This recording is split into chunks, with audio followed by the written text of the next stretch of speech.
Welcome dear friends, in this video we will solve mock test number 2 for upcoming CSS MPT. The first surah in the present arrangement of the Quran is Al-Fatiha. The designation Ummul Kitab is commonly applied to Suratul Fatiha. The companion who supervised the first compilation of the Quran after the Battle of Yamama was Zayd bin Thabit Raziyallahu Anhu. In a Hadith Qudsi, the meaning is attributed to Allah while the wording is expressed by the Prophet Sallallahu Alaihi Wasallam. A report transmitted by a continuous chain of trustworthy narrators without contradiction is principally assessed under the science of Hadith criticism.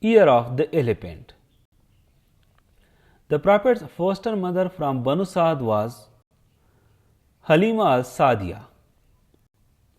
The Muslim immigrants to Abyssinia received protection from the ruler known as Al-Najashi.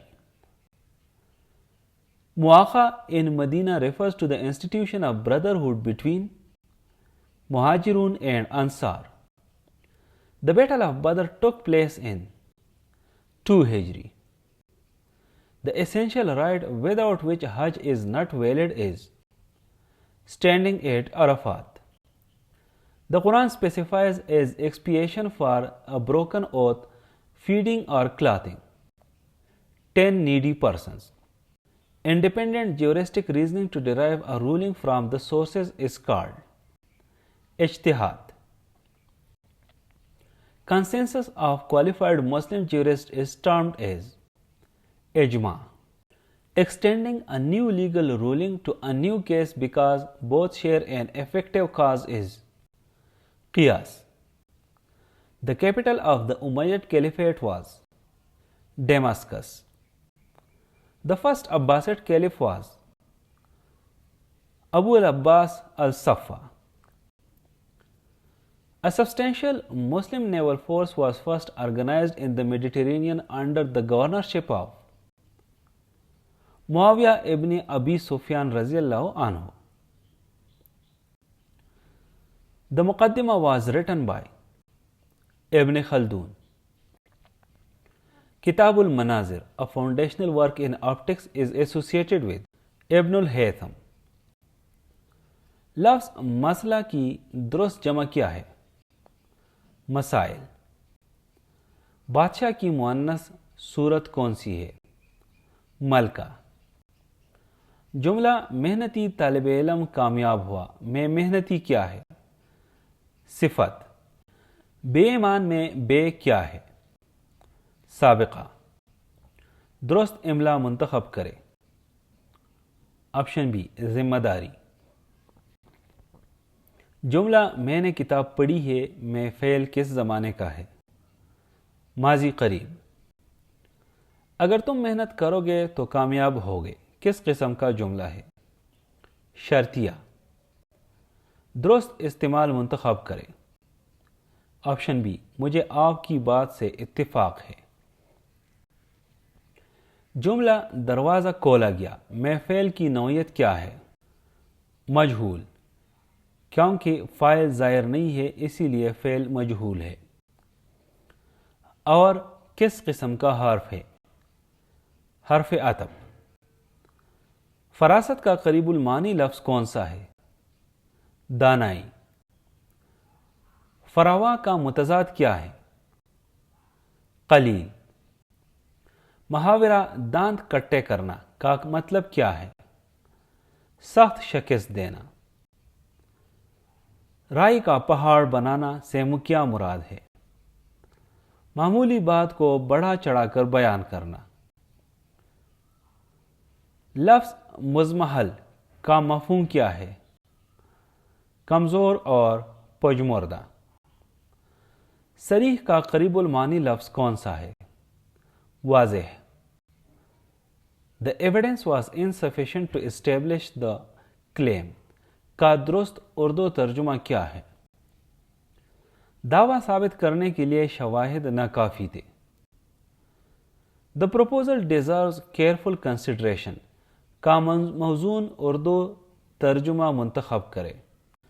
तजवीज़ मुहतात गौर की मुस्तहिक है। वो वादे की पासदारी करता है का दुरुस्त अंग्रेजी तर्जुमा क्या है? ही ऑनर्स हिज प्रॉमिस। अदालत ने दरख्वास्त खारिज कर दी का दुरुस्त अंग्रेजी तर्जुमा मुंतखब करें। The court dismissed the petition. An austere lifestyle is severely simple. A capricious decision is unpredictable and impulsive. A deleterious substance is harmful. An erudite scholar is highly learned. A fastidious editor is especially attentive to detail. A garrulous witness is excessive talkative. The antonym of immutable is changeable. A judicious use of authority is wise and well considered. A mendacious account is untruthful. A nebulous proposal is vague. A parsimonious administrator is excessively unwilling to spend. A chaotic plan is best described as idealistic but impractical. A recalcitrant official is defiant of control. A sanguine forecast is optimistic. A trenchant criticism is sharp and forceful.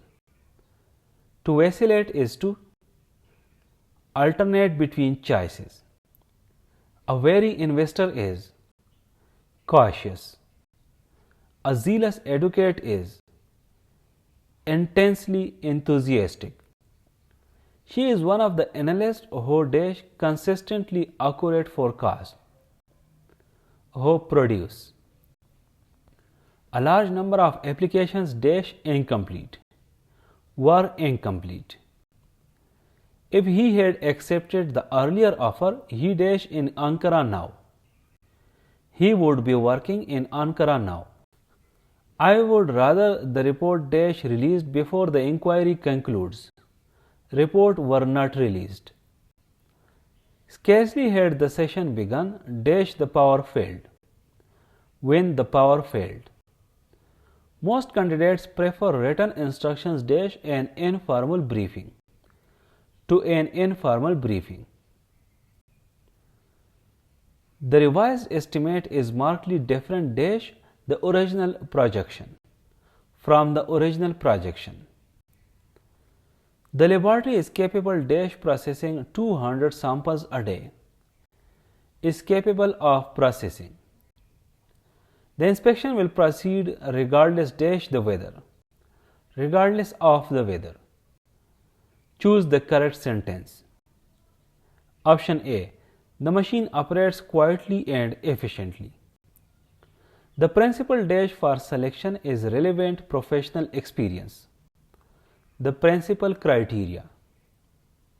Choose the sentence with the correct participle. Having completed the audit, the team issued its findings. Choose the correctly punctuated possessive form. Option D. The two ministries' joint statement was released at noon. Change into indirect speech. She asked, why has the hearing been delayed? She asked why the hearing had been delayed. Select the correct causative construction. The department had the building inspected. Unless the fee is paid today, the application dash processed. The application will not be processed. Either the chairperson or the secretaries dash responsible for circulating the minutes are responsible. The evidence was dash compelling that the panel reopened the case was so compelling.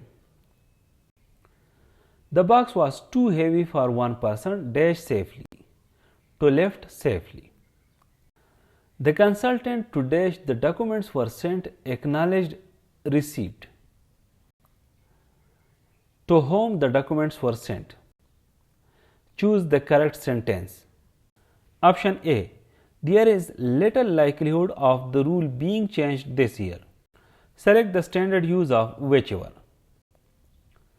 Choose whichever route appears safer.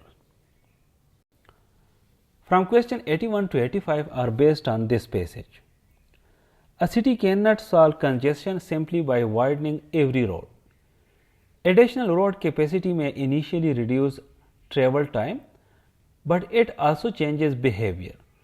Some commuters shift from public transport, others make trips they previously avoided, and developers place new activity farther from the center. Within a few years, traffic may again fill the available space. This does not mean roads are never needed. It means that capacity decisions should be combined with reliable public transport, safe walking routes, parking policy, and land use planning. Transport policy works best when it manages demand as well as supply and when travelers have credible alternatives to private cars. What explains the return of congestion after a road is widened? Additional capacity induces changes in travel and land use behavior. The passage does not argue that road construction is always unnecessary. Which measure is explicitly presented as complementary to road capacity decisions? Parking policy. The phrase credible alternatives implies options that are practical enough for travelers to use. The main purpose of the passage is to explain why congestion requires an integrated policy response. Question 86 to 90 are based on this passage. An archive is not a neutral warehouse of the past. What survives depends on who had the power to produce records, which institutions choose to preserve them, and what later catalogers considered important. Official correspondence may describe taxes in great detail while saying little about unpaid domestic labor. A careful historian therefore reads both for what a document states and for what its silence suggests. This does not license invention. Absence is not proof of a particular event. It does not, however, require the researcher to compare official files with newspapers, oral histories, material objects, and records created by less powerful groups. Why is an archive described as non-neutral? The creation and preservation of records reflect unequal power and later choices. The example of tax records and domestic labor illustrates how documentary abundance in one area may coexist with silence in another. The other warns that documentary absence does not by itself prove a specific event or experience. Which research method does the passage favor? Comparing records created by different institutions and social groups. The word license in does not license invention most nearly means authorize. Express 0.375 as a fraction in the lowest terms. 3/8. इसको solve करने के लिए हम क्या करते हैं कि decimal को हम फ्रैक्शन में चेंज करते हैं. सो 0.35 को हम किस तरह लिख सकते हैं कि जो पॉइंट है इसके पीछे हम 1 लगाएंगे और इसके राइट साइड पे जितने डिजिट्स है उतने हम जीरोज लगाएंगे. सो राइट साइड पे जो डिजिट्स है दीज आर 375, मतलब 3 डिजिट्स है तो 3 जीरोज लगाएंगे. तो 0.375 को हम लिख सकते हैं 375 डिवाइड बाई 1000. फिर इसके बाद हम क्या करेंगे कि हम इसको डिवाइड करते हैं 125 पे, क्योंकि 375 मल्टीपल है 125 का. सो 375 डिवाइड बाई 125 इज़ 3। और इस तरह अगर हम डिवाइड करते हैं तो मल्टीप्लाई भी करेंगे, तो इसका मतलब है कि 1000 को भी डिवाइड करेंगे 125 के साथ और 375 को भी 125 के साथ मल्टीप्लाई करेंगे, डिवाइड करेंगे। सो 1000 डिवाइड बाई 125 इज़ 8, तो 375 और 1000 को हम लिख सकते हैं 3/8। इवॉल्वेट 2/5 प्लस 7/10, 11/10। इसको सॉल्व करने के लिए हम पहले एलसीएम लेंगे। एलसीएम 10 और 5 का एलसीएम लेंगे जो डिनोमिनेटर्स है। 10 और 5 का एलसीएम है 10, फिर एक साइड पे तो 10 है, 7/10, मतलब डिनोमिनेटर 10 है लेकिन दूसरा डिनोमिनेटर 5 है। इसको 10 बनाने के लिए हम 2 से इसको मल्टीप्लाई करें, तो 2 से इसको जब मल्टीप्लाई करेंगे तो फ्रैक्शन को एज इट इज़ रखने के लिए न्यूमरेटर और डिनोमिनेटर दोनों को 2 से मल्टीप्लाई करेंगे। सो 2/2 is 4 and 2/5 is 10, so this is 4/10। अब हम इन फ्रैक्शंस को ऐड करेंगे। 4/10 प्लस 7/10 इक्वल्स टू 4 और 7 ऐड हो जाएंगे 11 और डिनोमिनेटर वही आएगा 10। So the final answer is 11/10। If 35% of a number is 84, the number is 240। यहाँ पर एज्यूम करते हैं कि जो रिक्वायर्ड नंबर है वो है x। तो according to the given statement 35% of x equals 84। अब यहाँ पर 35% का मतलब है 35 divide by 100 multiplied by x equals 84। इसको जब हम x के लिए सॉल्व करेंगे तो x equals 240। A bill of rupees 2300 includes 15% sales tax. The price before tax was rupees 2000। अब यहाँ पर जो बिल बना है उसमें 15% टैक्स है। इसका मतलब है कि जो ये 2300 रुपये है वो असल में 115% है of the original price. So original price को फाइंड करने के लिए क्या करेंगे हम 2300 को मल्टीप्लाई करेंगे 100 डिवाइड बाई 115 से, तो हमारे साथ आंसर आएगा 2000। Rupees 400 is divided in the ratio 4, ratio 7, ratio 9. The largest share is rupees 180। इसको सॉल्व करने के लिए हम टोटल रेशो पार्ट्स को फाइंड करेंगे, दैट इज़ 4, 7, 9, इसको ऐड करेंगे, इट इज़ 20। अब लार्जेस्ट शेयर जो है इसमें वो 9 है, मतलब 9 पार्ट्स है। तो लार्जेस्ट शेयर को फाइंड करने के लिए हम क्या करेंगे, 400 को मल्टीप्लाई करेंगे, 400 जो कि गिवन फिगर है उसको मल्टीप्लाई करेंगे 9 और 20 से, क्योंकि 9 यहाँ पर इस रेशो में लार्जेस्ट पार्ट है और डिवाइड बाई 20 से हम इसलिए करते हैं कि जो सम ऑफ द रेशो पार्ट्स हैं या टोटल रेशो पार्ट्स है वो 20 है। सो 9/20। सो the answer is rupees 180। The average of 8 numbers is 25. If the number 32 is removed, the average of the remaining 7 is 24। अब गिवन स्टेटमेंट के मुताबिक टोटल 8 नंबर्स है और इसका एवरेज जो है इनिशियली वो है 25। तो इसका टोटल फाइंड करने के लिए हम क्या करेंगे, 8 मल्टीप्लाइड बाई 25 इज 200। अब गिवन स्टेटमेंट के मुताबिक अगर 32 इस 200 से रिमूव हो जाएंगे तो फिर हमारे पास जो 7 नंबर रह जाएंगे उनका एवरेज क्या होगा। तो 200 से हम 32 रिमूव करेंगे, दैट इज 168। अब न्यू एवरेज को फाइंड करने के लिए 168 हम डिवाइड करेंगे 7 के साथ, so the new average is 24।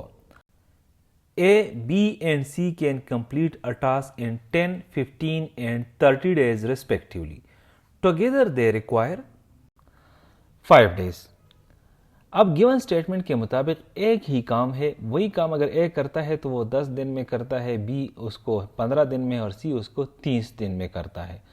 तो वर्क रेट जो है पर डे के हिसाब से, मतलब एक दिन में एक बंदा जितना काम करता है वो क्या, ए का वो 1/10 है, बी का 1/15 है और सी का 1/30 है।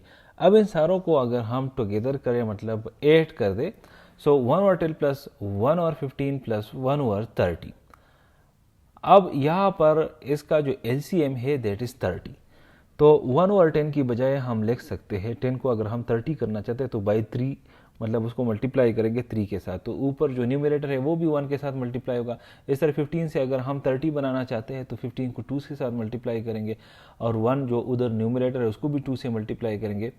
तो जो टुगेदर है 1/10 प्लस 1/15 प्लस 1/30 ये हमारे साथ हो जाएगा 3/30 प्लस 2/30 प्लस 1/30। इसको जब हम फर्दर सॉल्व करेंगे तो हमारे साथ हो जाएगा 6/30 और 6/30 का मतलब है 1/5। तो जो टोटल टाइम है मतलब ये सारे अगर इकट्ठे इस एक ही काम पे लग जाएंगे तो टोटल जो ये टाइम लगेगा इनका that is 5 days. A pipe fills a tank in 8 hours while a drain empties it in 12 hours. If both are open, the empty tank fills in 24 hours. अब एक पानी का टैंक है, उसको दो पाइप लगे, एक पाइप भरने के लिए और एक खाली करने के लिए. जो भरने वाला पाइप है वो उसको भर देता है 8 घंटे में, और जो खाली करने वाला पाइप है वो 12 घंटे में उस टैंक को खाली करता है. अब अगर दोनों ओपन हो, मतलब भरने वाला और खाली करने वाला, तो फिर कितना टाइम लगेगा इस टैंक को फिल करने के लिए. तो जो फिलिंग रेट है वो क्या है, 1/8 of the tank per hour. मतलब जो टैंक का हुजम है उसका 1/8 वो भरता है 1 घंटे में, क्योंकि 8 घंटे लगाता है तो 1 घंटे में 1/8 भर देगा. इस तरह जो एम्प्टीइंग रेट है, मतलब खाली करने का, वो चूंकि 12 घंटे में खाली करता है तो 1 घंटे में उसका रेट क्या होगा, 1/12 पर आवर.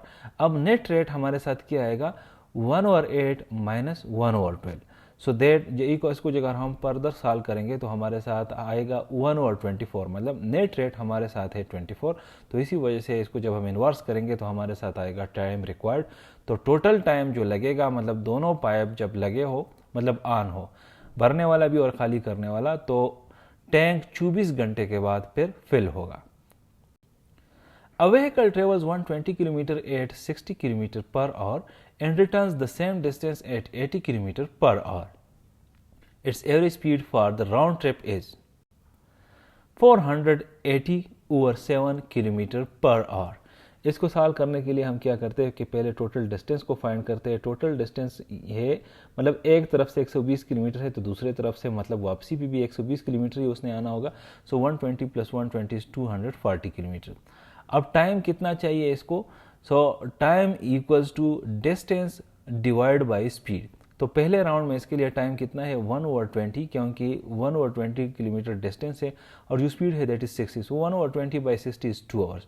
और रिटर्निंग के लिए उसका कितना टाइम लगेगा, अगेन डिस्टेंस वही सेम है, 120 किलोमीटर है, लेकिन यहाँ पर स्पीड जो है वो थोड़ा सा ज़्यादा है, 60 के बजाय 80 है. So time for returning is 1/20 divide by 80 equals to 1.5 hour. अब टोटल टाइम को जब हम फाइंड करेंगे तो पहले राउंड में 2 घंटे और दूसरे राउंड में है 1.5 घंटे. सो 2 + 1.5 इज 3.5 आवर्स. और 3.5 आवर्स को हम 7/2 आवर के साथ भी लिख सकते हैं. अब एवरेज स्पीड के लिए हम क्या करेंगे, एवरेज स्पीड को फाइंड करने के लिए जो स्पीड का फार्मूला है वो लगाएंगे, और स्पीड का फार्मूला है डिस्टेंस का और divide by time taken. Total distance मतलब दोनों तरफ जो बनता है दैट इज 240 किलोमीटर, और दोनों साइड्स के लिए अभी हमने टाइम कैलकुलेट किया दैट इज 7/2, 3.5 या 7/2, क्योंकि आंसर जो है यहाँ पर करेक्ट ऑप्शन जो हुआ वो फ्रैक्शन में है, तो इसी वजह से 3.5 की जगह हमने 7/2 यूज़ किया है. सो 240 divide by 7/2 is 480 divide by 7 kilometre per hour. A boat's downstream speed is 15 km per hour and upstream speed is 9 km per hour. The current speed is 3 km per hour. इस तरह के scenario में आपको पता होना चाहिए कि downstream speed को फाइंड करने के लिए हम क्या करते हैं कि बोट स्पीड प्लस करंट को ऐड करते हैं, जो करंट की स्पीड है. अपस्ट्रीम स्पीड को फाइंड करने के लिए बोट स्पीड माइनस करंट, उससे ये फाइंड हो जाता है. और जो करंट स्पीड है उसको फाइंड करने के लिए हम क्या करेंगे, हम करेंगे जो डाउनस्ट्रीम स्पीड है उससे हम सब्ट्रैक्ट करेंगे अपस्ट्रीम स्पीड को और डिवाइड करेंगे बाई 2, तो हमारे साथ करंट स्पीड आ जाएगा. तो that is 15 - 9 divide by 2 equals 6/2 equals 3 kilometre per hour. A principal earns a 5,400 simple interest at 9% per annum in 4 years. The principal is rupees 15,000. Simple interest को find करने के लिए हमारे साथ फार्मूला है simple interest equals to P multiplied by R multiplied by T divide by 100. Simple interest हमें already दिया गया है कि प्रिंसिपल अमाउंट पे वो जो सिंपल इंटरेस्ट कमा रहा है 4 साल में, वो टोटल इंटरेस्ट उसका बन रहा है 5,400. P से मुराद है प्रिंसिपल अमाउंट, और यहाँ पर प्रिंसिपल जो है स्टेटमेंट में, इस प्रिंसिपल का बेसिकली मतलब है प्रिंसिपल अमाउंट, और प्रिंसिपल अमाउंट हमें नहीं पता जो कि हमने फाइंड करना है. R से मुराद है इंटरेस्ट रेट के पर एनम इंटरेस्ट रेट किया है जो कि गिवन स्टेटमेंट में 9% है. T से मुराद है टाइम, यानी कितने साल की बात हो रही है, यहाँ पर 4 ईयर्स की बात हो रही है, तो T से मुराद 4 है. तो अब इन वैल्यूज़ को जब हम इस फार्मूले में पुट करेंगे तो हमारे पास P की वैल्यू आएगी ₹15,000।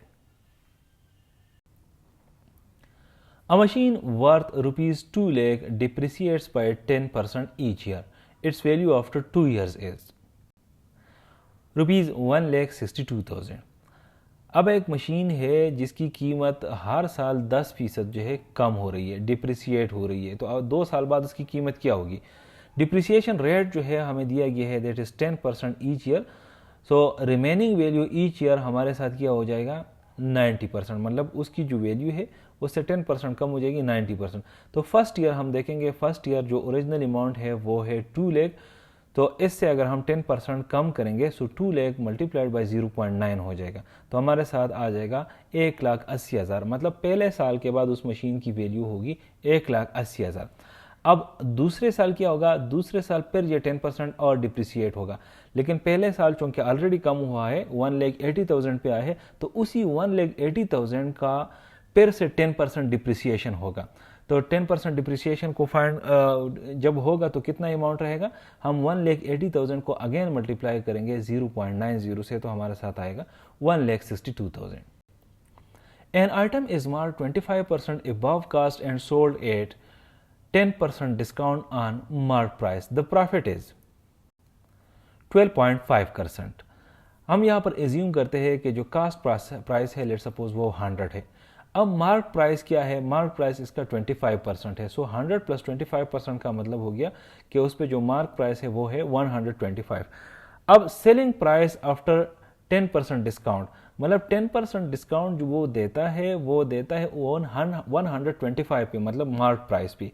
तो सेलिंग प्राइस आफ्टर 10% डिस्काउंट क्या होगा? 125 मल्टीप्लाइड बाई 90 ओवर 100, तो हमारे साथ इसका आएगा 112.5। अब प्रॉफिट कितना होगा? 112.5 minus 10 that is equal to 12.5। So the profit percentage is 12.5%।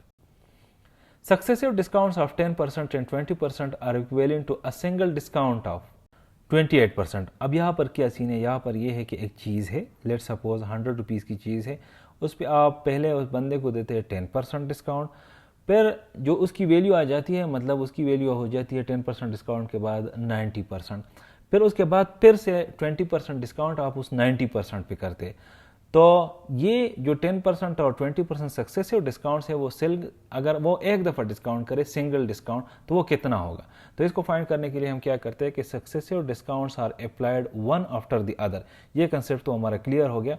तो प्राइस आफ्टर 10% डिस्काउंट क्या होगा? 90% ऑफ द प्राइस, मतलब जो ओरिजिनल चीज़ अगर 100 रुपये पे है तो 10% अगर आपने उस पर डिस्काउंट किया तो वो 90 पे आ गया।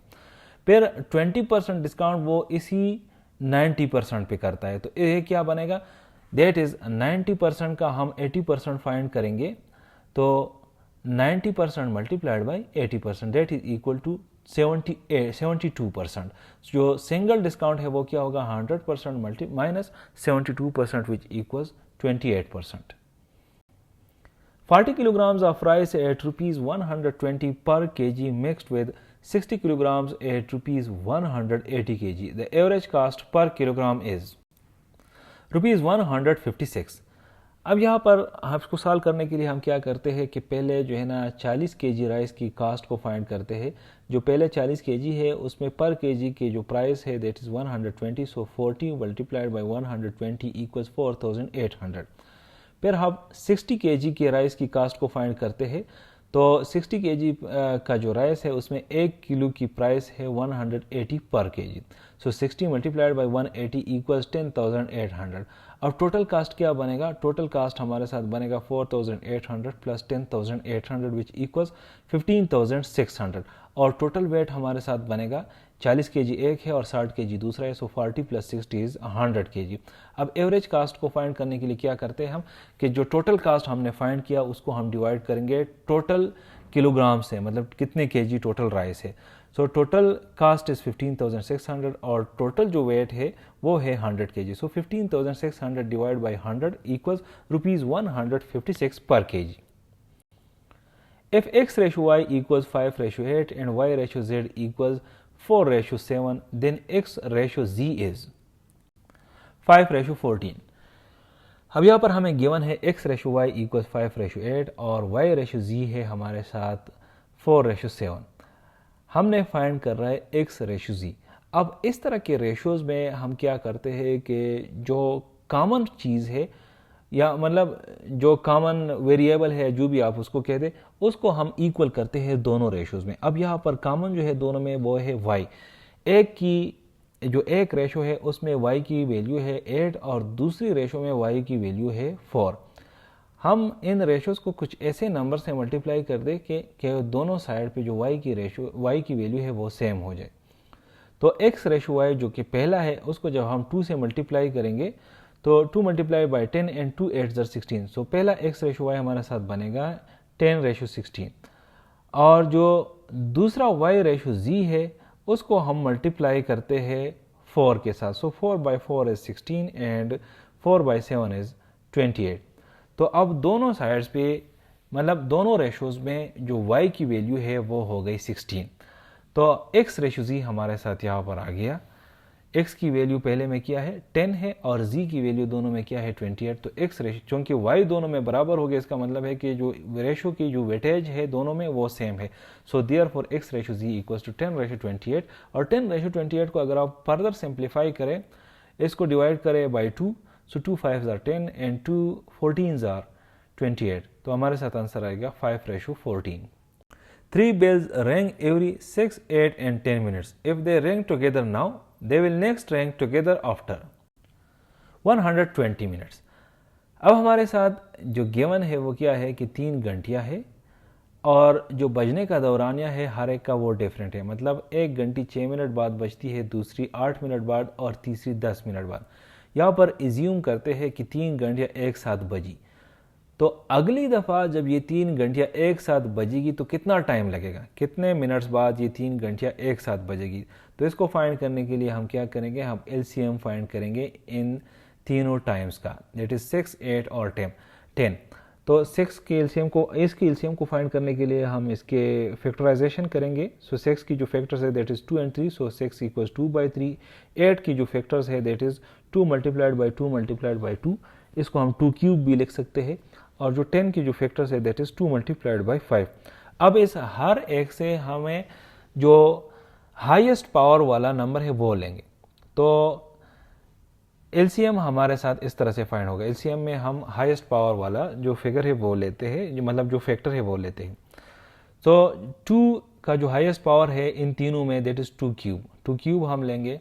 और इस तरह 3 जो है ना एक ही है सो 3 लेंगे और 5 एक ही है सो 5 लेंगे।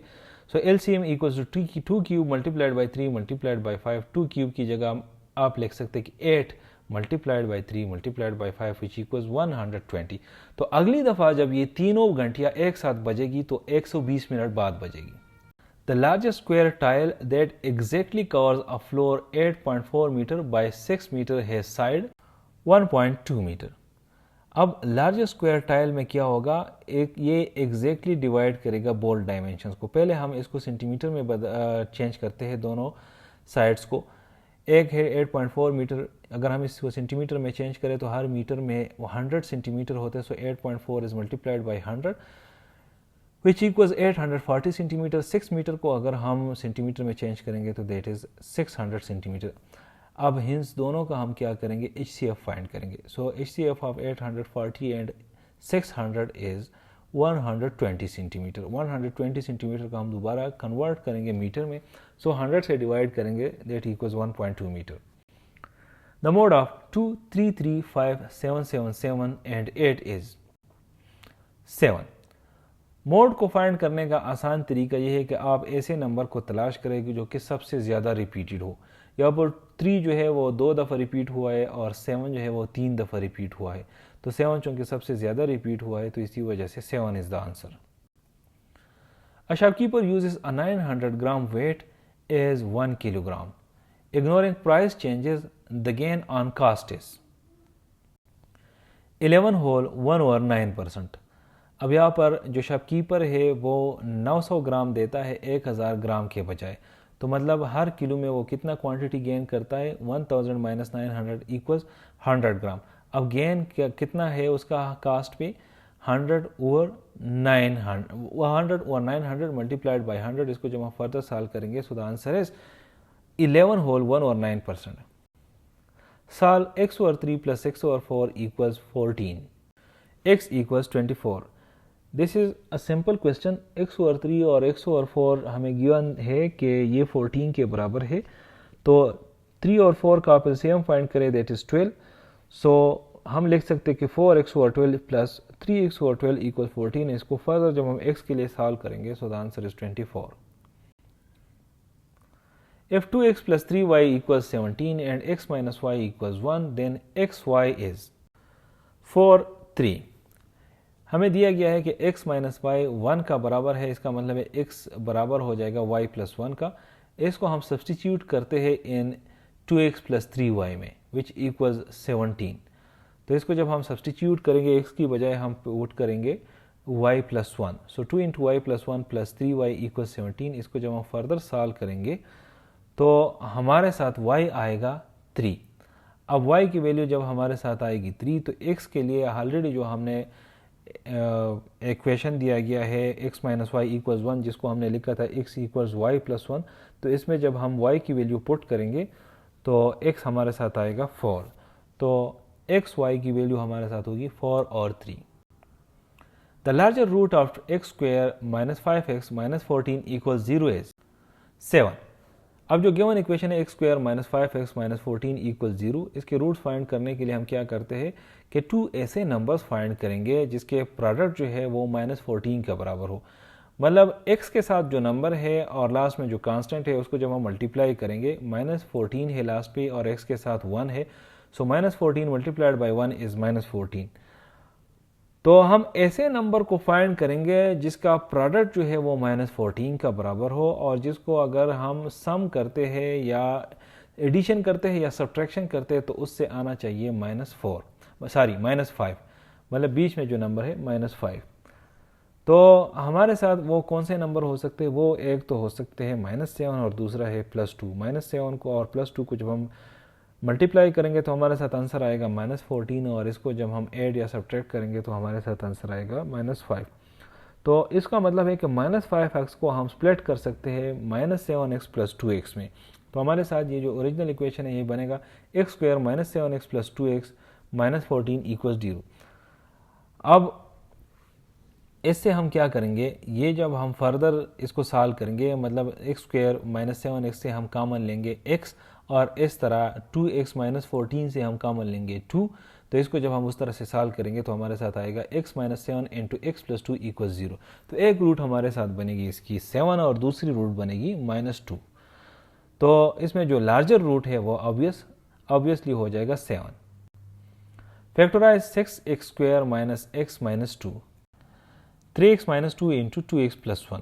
अब जो गिवन पॉलिनोमियल है that is 6 square minus x minus 2, इसमें अगेन हम वही मेथड यूज़ करेंगे कि फर्स्ट और लास्ट कोएफिशिएंट्स जो है वो हम मल्टीप्लाई करेंगे. फर्स्ट कोएफिशिएंट मतलब एक्स स्क्वायर के साथ जो कोएफिशिएंट है दैट इज 6, ये हमारे साथ फर्स्ट कोएफिशिएंट है और आखिरी कोएफिशिएंट है माइनस 2. इसको जब हम मल्टीप्लाई करेंगे minus 2 multiplied by 6 equals minus 12. अब हम किसी ऐसे नंबर की तलाश में हैं जिसको अगर हम मल्टीप्लाई करें तो उससे माइनस 12 आ जाए, लेकिन इसको अगर हम ऐड या सब्ट्रैक्ट करें तो इससे माइनस 1 आना चाहिए. मतलब बीच में जो x है इसके साथ जो कोएफिशिएंट है वो माइनस 1 है, तो इसके एडिशन या सब्ट्रैक्शन से माइनस 1 आना चाहिए. तो वो जो नंबर्स है उसमें एक माइनस 4 है और दूसरा प्लस 3 है. तो माइनस x की बजाय हम लिख सकते हैं प्लस 3x माइनस 4x, मतलब प्लस 3x माइनस 4x का मतलब अगेन वही है माइनस x. तो 6x square minus x minus 2 को हम लिख सकते हैं 6x square plus 3x minus 4x minus 2. अब पहले में से जो 6x स्क्वायर प्लस 3x है इसमें हम कॉमन ले सकते हैं 3x को जब हम कॉमन निकालेंगे बाहर तो अंदर रह जाएगा 2x प्लस 1. जो 4x माइनस 2 है इसमें हम कॉमन ले सकते हैं माइनस 2 को, तो माइनस 2 को जब हम बाहर कॉमन लेंगे तो अंदर आएगा 2x प्लस 1. तो हमारे साथ ये जब हम फैक्टराइज करेंगे तो हमारे साथ बनेगा 3x minus 2 multiplied by 2x plus 1. If f of x equals 3x plus 2, then f inverse of 17 is 5. f inverse of 17 को जब हम फाइंड करते हैं तो हम f of x को सेट करते हैं 17 पे. तो इसका मतलब है 3x + 2 = 17। इसको जब हम फर्दर सॉल्व करेंगे तो x हमारे साथ आ जाएगा 5। इसका मतलब यह है कि f(I) inverse of 17 = 5। The sum of first 10 terms of the series 2, 5, 8 and so on is 155। अब ये जो सीरीज़ है हमारे साथ ये है अरिथमेटिक प्रोग्रेशन, क्योंकि ये जो सीक्वेंस है इसमें हर नंबर के साथ जो है +3 ऐड हो रहा है या हर कंसेक्यूटिव नंबर्स के बीच में जो डिफरेंस है वो है 3। तो फर्स्ट टर्म हमारे पास यहाँ पर है 2, कॉमन डिफरेंस इनका है 3, मतलब 5 - 2 = 3 या 8 - 5 = 3। तो कॉमन डिफरेंस हमारे साथ इसका आएगा 3 और n हमारे साथ है 10, क्योंकि फर्स्ट 10 नंबर्स का हमने सम फाइंड करना है। तो इस तरह के अरिथमेटिक प्रोग्रेशन के लिए के सम फाइंड करने के लिए एक फार्मूला है Sn = n/2 × 2a + n - 1 × d। अब यहाँ पर Sn की बजाय हम S10 लिखेंगे, n की बजाय 10 लिखेंगे, a की बजाय हम 2 लिखेंगे, n की बजाय हम लिखेंगे 10, so 10 - 1 = 3। तो इसको जब हम फर्दर सॉल्व करेंगे तो हमारे साथ आंसर आएगा 155।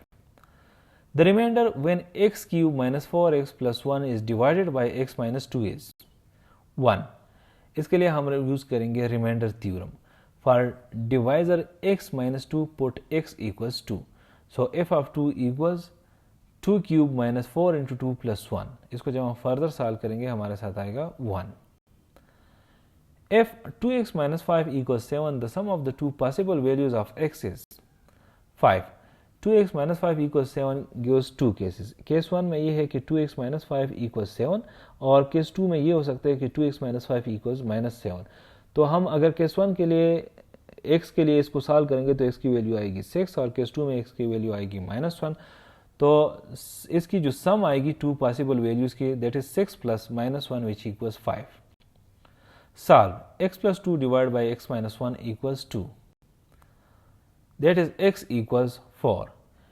x + 2 divided by x - 1 = 2 दिया गया है और x जो है वो 1 का बराबर यहाँ पर नहीं होना चाहिए क्योंकि ये इम्पॉसिबल हो जाएगा। तो इसको हम क्रॉस मल्टीप्लाई करेंगे और x के लिए पर जब हम इसको सॉल्व करते हैं तो x की वैल्यू आ जाएगी 4। A mother is 4 times as old as her child. In 12 years she will be twice as old. Her present age is 24 years. अब इसको सॉल्व करने के लिए हम एज्यूम करते हैं कि चाइल्ड की जो प्रेजेंट एज है वो c है। So according to the given statement mother की प्रेजेंट एज होनी चाहिए 4 multiplied by the age of the child, जो कि हमने c एज्यूम किया है। सो मदर की प्रेजेंट एज हो जाएगी 4c। अब 12 साल के बाद क्या होगा कि 12 साल के बाद जो मदर की एज है वो उसके बच्चे की एज की डबल होगी। तो इससे हमारे साथ एक और इक्वेशन बनेगा, दैट इज 4c + 12 = 2 × c + 12। यहाँ पर 2 × c + 12 जो है वो एज होगा 12 साल के बाद बच्चे का और 4c + 12 एज होगा माँ का। तो इसको जब हम सॉल्व करेंगे c के लिए तो c हमारे साथ आएगा 6। अब c जो है वो उस बच्चे की प्रेजेंट एज है और प्रेजेंट एज जो मदर का है वो 4 टाइम्स है बच्चे की प्रेजेंट एज की। सो 4 multiplied by 6 is 24 years. The area of a trapezium with parallel sides 8 cm and 14 cm and height 6 cm is 66 cm square। Trapezium की एरिया के लिए फार्मूला है 1/2 multiplied by sum of parallel sides multiplied by height. तो जो parallel sides है वो है 8 और 14 और जिसकी हाइट है वो है 6। तो इसको जब हम इस फार्मूले में पुट करेंगे तो हमारे साथ आंसर आएगा 66 centimetre square. The area of a rhombus whose diagonals are 10 cm and 24 cm is 120 cm square। एक rhombus के एरिया को फाइंड करने के लिए हमारे साथ फार्मूला है 1/2 multiplied by product of diagonals. अब यहाँ पर जो है डायगनल्स हमें दिए गए हैं, एक है 10 सेंटीमीटर और दूसरा है 24 सेंटीमीटर। तो इसको हम इस फार्मूले में पुट करेंगे, that is 1/2 multiplied by 10 multiplied by 24 which equals 120 centimetre square. A parallelogram has base 15 cm and perpendicular height 8 cm. Its area is 120 cm square। Parallelogram के एरिया को फाइंड करने के लिए हमारे साथ फार्मूला है base multiplied by perpendicular height. अब यहाँ पर बेस 15 सेंटीमीटर है, हाइट इज 8 सेंटीमीटर, तो एरिया हमारे साथ हो जाएगी 15/8 विच equals 120 centimetre square. The perimeter of an equilateral triangle of side 12 cm is 36 cm. एक इक्विलेटरल ट्राइंगल में तीनों साइड जो है वो बराबर होते हैं, तो इसका पेरीमीटर क्या होगा 3 मल्टीप्लाइड बाई साइड्स, और एक साइड की जो लेंथ है that is 12 centimetre, so 3 multiplied by 12 equals 36 centimetre. The corresponding sides of two similar triangles are in the ratio 3:5. Their areas are in the ratio 9:25. अब similar triangles है और इनकी जो एरियाज है वो प्रोपोर्शनल है to the squares of corresponding sides. Side की ratio है 3:5, तो एरियाज हमारे साथ हो जाएगी 3 square ratio 5 square, that is 9:25. Two angles of a triangle are 48 degrees and 67 degrees. The third angle is 65 degrees. अब हमारे साथ एक ट्राइंगल में जो सम ऑफ द एंगल्स होते हैं वो होते हैं 180 डिग्रीज. मतलब ट्राइंगल के जो तीनों एंगल्स को जो भी ट्राइंगल हो, जिस भी किस्म का हो, उनके तीनों एंगल्स को जब ऐड किया जाता है तो सम ऑफ द एंगल्स हो जाते हैं 180 डिग्रीज. अब यहाँ पर गिवन एंगल्स मतलब दो एंगल्स हमें दिए गए हैं, that is 48 degrees and 67 degrees. तो थर्ड एंगल फाइंड करने के लिए हम क्या करेंगे, 180 से हम जो दो एंगल्स दिए गए हैं उसको सब्ट्रैक्ट करेंगे. सो 180 degrees minus 48 degrees and minus 67 degrees, तो हमारे साथ आंसर आ जाएगा 65 degrees. Each interior angle of a regular polygon is 150 degree. The polygon has 12 sides. अब यहाँ पर जो गिवन है हमें ये है कि इंटीरियर एंगल इस पॉलीगॉन की है 150 डिग्रीज. अब इस किसी भी पॉलीगॉन की एक्सटीरियर एंगल को फाइंड करने के लिए हम ये करते हैं कि जो इंटीरियर एंगल है उसको हम सब्ट्रैक्ट करते हैं 180 डिग्री से. अब यहाँ पर इंटीरियर एंगल 150 डिग्रीज है, so exterior angle will be 180 degrees minus 150 degrees. तो इसका मतलब है इस पॉलीगॉन की एक एक्सटीरियर एंगल वो 30 डिग्री का बराबर है.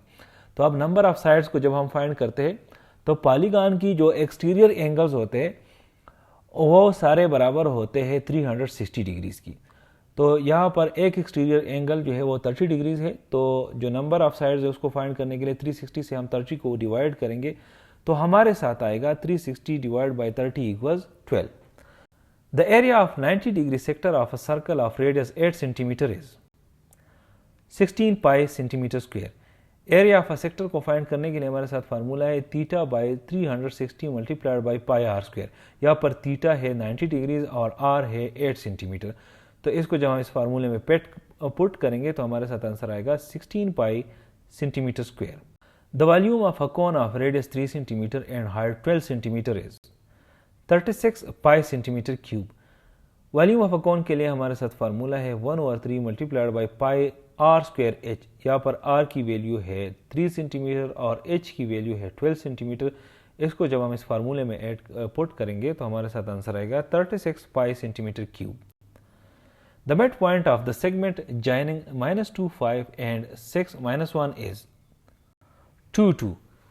इस तरह के सिचुएशन में हम मिड पॉइंट फार्मूला यूज करते हैं, that is x1 plus x2 divide by 2 and y1 plus y2 divide by 2. यहाँ पर जो x1 है दैट इज -2 और जो x2 है दैट इज 6. इस तरह जो y1 है इट इज 5 और जो y2 है इट इज -1. इनको जब हम इन वैल्यूज को ये मिड पॉइंट फार्मूला में पुट करेंगे तो हमारे साथ आंसर आएगा 2 2.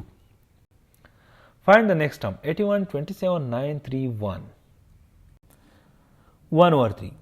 हम यहाँ पर पहले इस पैटर्न को ऑब्जर्व करते हैं. इस पैटर्न में अगर हम 81 को डिवाइड बाई 3 कर दे तो 27 आता है, फिर 27 को 3 से अगर डिवाइड करें तो 9 आता है, 9 को 3 से डिवाइड करें तो 3, 3 को 3 से डिवाइड करें तो 1. तो इसका मतलब है कि यहाँ पर हर टर्म जो है वो 3 से डिवाइड होता है तो नेक्स्ट टर्म आता है. तो 1 के बाद नेक्स्ट टर्म क्या आएगा, 1 को हम 3 से डिवाइड करें that is 1/3.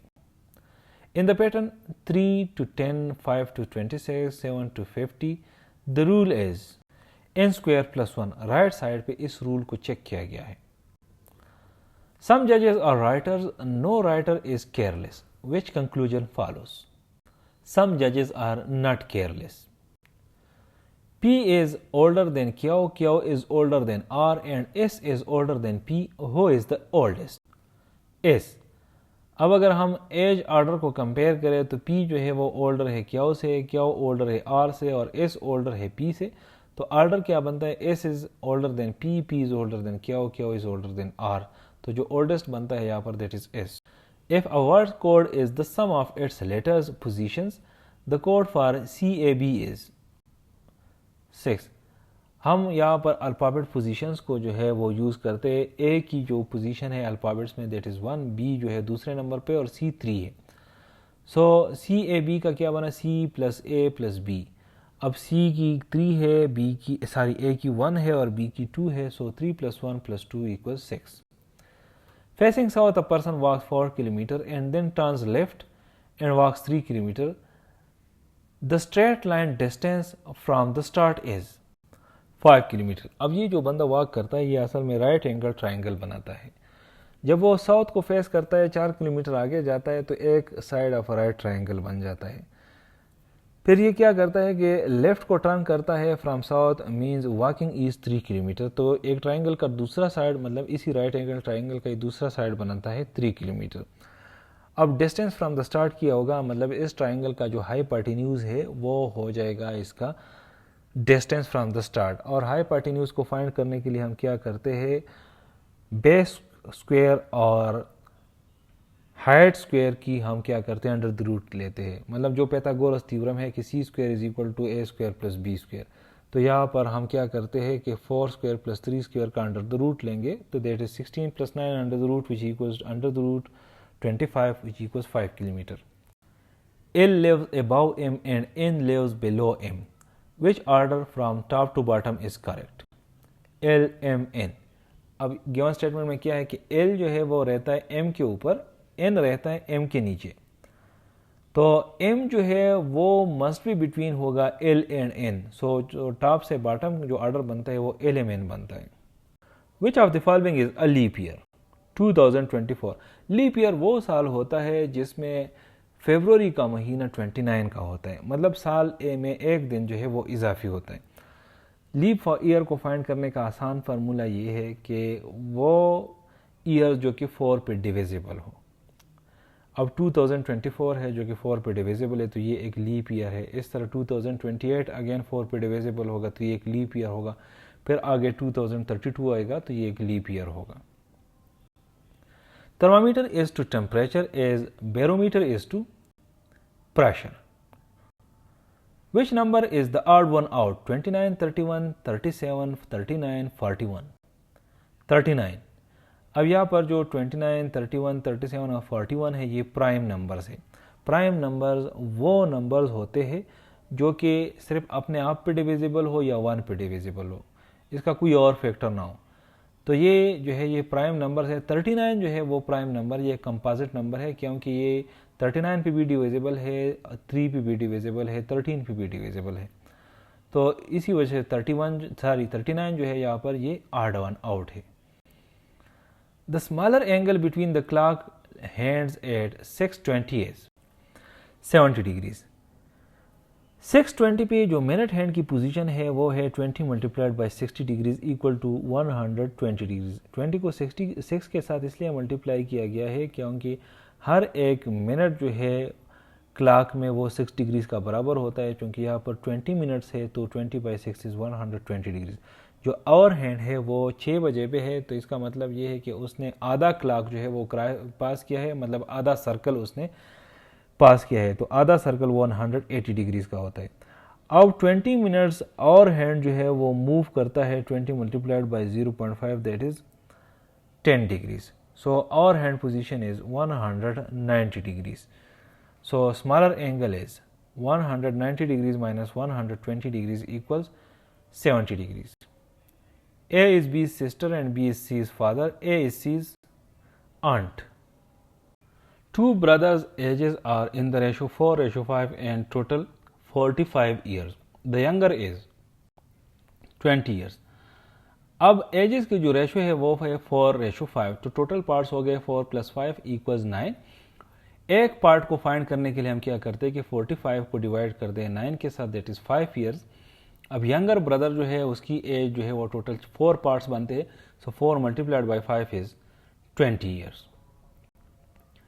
Two fair coins are tossed. The probability of obtaining exactly one head is 1/2. अब यहाँ पर जो 2 coins आप टॉस करते हैं तो जो पॉसिबिलिटीज बन सकती है वो 4 है। या तो दोनों हेड आ जाएंगे, हेड हेड या हेड टेल या टेल हेड या टेल टेल। तो एग्जैक्टली वन हेड की प्रोबेबिलिटी क्या हो सकती है कि इसमें से कोई एक हेड हो, या तो वो हेड टेल होगा या टेल हेड होगा, मतलब एक का हेड दूसरे का टेल या दूसरे का हेड पहले का टेल। तो जो फेवरेबल आउटकम्स होंगे वो हो सकते हैं, तो जो 4 आउटकम्स है उस पॉसिबल आउटकम्स, उसमें 2 फेवरेबल आउटकम्स हो सकते हैं। सो 2 out of 4, so 2 by 4 equals 1/2। The number of ways to choose 2 representatives from 8 people is 28. Choosing 2 representatives means order does not matter। तो जब हम कम्बिनेशन यूज करेंगे दैट इज 8C2, तो इसको जब हम सॉल्व करेंगे तो answer is 28। How many distinct arrangements can be made from the letters L, E, V, E, L? 30। L, E, V, E, L या लेवल में कितने लेटर्स है? 5 है। E is repeated twice and L is repeated twice, मतलब दो ऐसे इसमें जो है ना अल्फ़ाबेट्स है जो कि रिपीट हो गए। तो डिस्टिंक्ट अरेंजमेंट्स जो है ना कितने होंगे? 5 factorial divide by 2 factorial multiplied by 2 factorial, ये हो जाएगा 120 divide by 4। By the way factorial का आपको पता होना चाहिए, जो फैक्टोरियल का साइन है किसी भी नंबर के बाद जब आ जाता है, यहाँ पर 5 के बाद अगर आया है तो 5 के बाद जितने भी डिसेंडिंग ऑर्डर्स में नंबर है 4, 3, 2, 1 तक, ठीक है। तो ये 5 multiplied by 4 multiplied by 2 multiplied by 1 यहाँ तक आएगा। 2 फैक्टोरियल का मतलब है कि 2 मल्टीप्लाइड बाई 1। तो इसको जब हम फर्दर सॉल्व करेंगे तो हमारे साथ आंसर आएगा 30। If 15% of 240 students are absent, the number present is 204। Absent students को हम पहले फाइंड करेंगे 15% ऑफ द 240। सो इसको फाइंड करने के लिए हम क्या करेंगे, 15 को 100 पे डिवाइड करेंगे और मल्टीप्लाई करेंगे 240 के साथ। The answer is 36। Present student हम फाइंड करना चाहते हैं तो 240 से जो एब्सेंट स्टूडेंट है वो सब्ट्रैक्ट करेंगे, 240 minus 36 which equals 204। The binary number 11010 equals 26। Binary number को डेसिमल में कन्वर्ट करने के लिए हम पहले काउंट करते हैं कि टोटल डिजिट्स कितने हैं। इसमें जो टोटल डिजिट्स है वो है 5, 11010। फिर हम इसके हर एक डिजिट को मल्टीप्लाई कर दे 2 to the power of the position of that number, कि उस नंबर की पोजीशन क्या है। जो राइट मोस्ट डिजिट है उसकी पोजीशन 0 कंसिडर की जाती है, और जो लेफ्ट मोस्ट की जो पोजीशन है उसकी सबसे जो हाईएस्ट पावर बनती है वो काउंट की जाती है। तो यहाँ पर जो लेफ्ट मोस्ट है वो है 1 multiplied by 2 raise to the power of 4 plus 1 multiplied by 2 raise to the power of 3। फिर आगे 0 है digit, so 0 multiplied by 2 raise to the power of 2। फिर आगे 1 है, so 1 multiplied by 2 raise to the power of 1। और फिर आगे 0 है, so 0 multiplied by 2 raise to the power of 0। इसको जब हम फर्दर सॉल्व करेंगे the answer is 26। If 12 people can shake hands once with every other person, the total handshakes are 66। अब यहाँ पर हर एक हैंडशेक जो है वो एक पेयर ऑफ पीपल से बनते हैं, तो number of pair from 12 people कितने बनेंगे 12C2। इसको जब हम सॉल्व करेंगे that is 66 handshakes. If yesterday was Thursday the day after tomorrow will be Sunday. अगर यस्टरडे थर्सडे था तो आज की दिन जो है वो हो जाएगा फ्राइडे, टुमारो जो दिन होगी वो है सैटरडे, और द डे आफ्टर टुमारो हो जाएगी Sunday. The SI unit of power is watt. The SI unit of linear momentum is kilogram meter per second. The approximate acceleration due to gravity near Earth's surface is 9.8 meter per second square. Frequency is measured in hertz.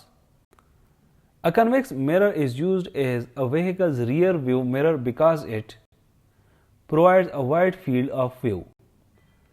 In a household circuit, a fuse must be connected in series with the live wire. The noble gases occupy group dash of the modern periodic table. Group 18.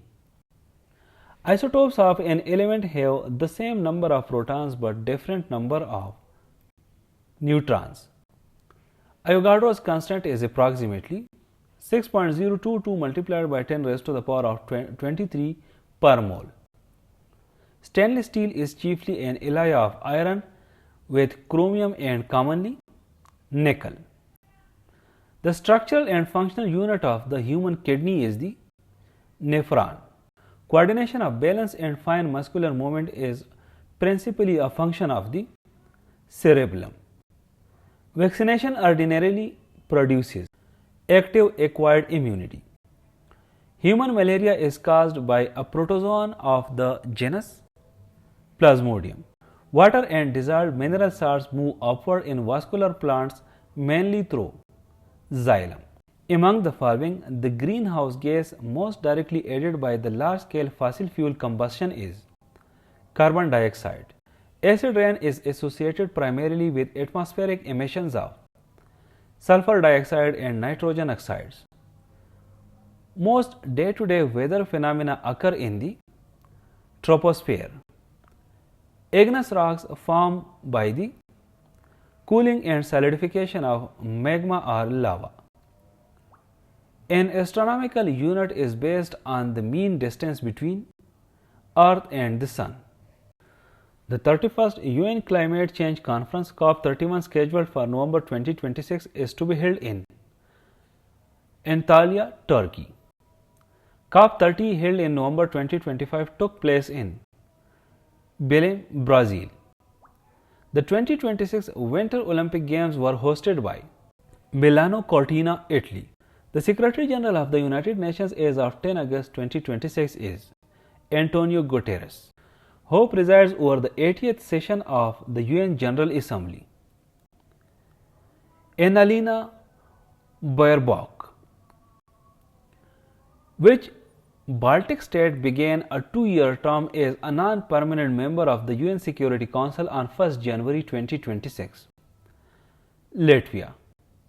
The President of the European Commission as of 10 August 2026 is Ursula von der Leyen, who became Prime Minister of the United Kingdom on 20 July 2026.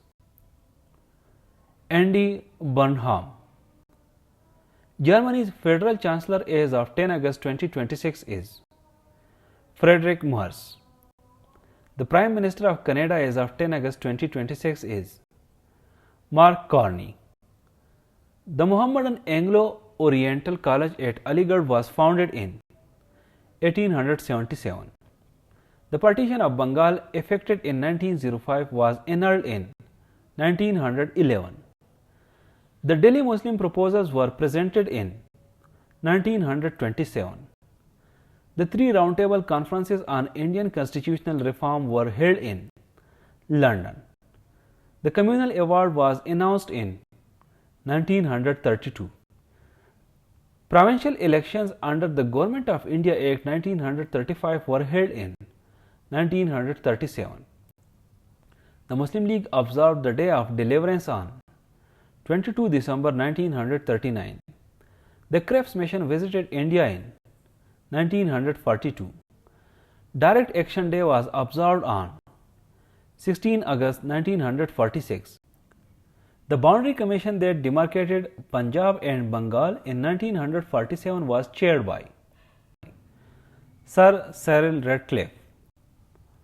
The first president of Pakistan's Constituent Assembly was Muhammad Ali Jinnah. Pakistan's first constitution came into force on 23 March 1956. The one unit scheme was implemented in West Pakistan in 1955. The Constitution of 1962 established a predominantly Dash system, presidential system. The present Constitution of Pakistan came into force on 14 August 1973. The National Finance Commission is primarily concerned with distribution of specified revenues between the Federation and provinces. Tarbela Dam is built on the river Indus.